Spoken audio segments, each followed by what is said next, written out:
Ayun, good day mga kabayan, no? Meron tayong i-shoutout, no, dahil sa post na to.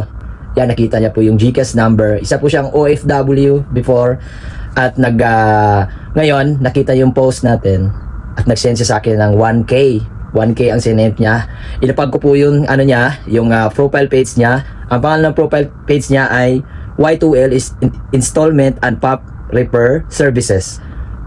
Yan po, nasa taas, nakikita nyo. Yan po yung profile page niya. Siya po yung nabigay ng 1K. Maraming salamat sa iyo, sir.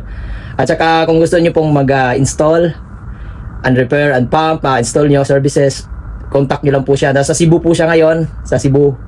Hindi ko alam kung saan Cebu. Hindi siya nagbigay ng contact number. Yan lang po, i-follow niyo po yan. Yan pong page na yan. 408 followers pa lang siya. Paki-follow at gusto niyo pong mag-install sa kanya. Follow lang po siya. Maraming salamat, sir, and God bless you. Thank you so much.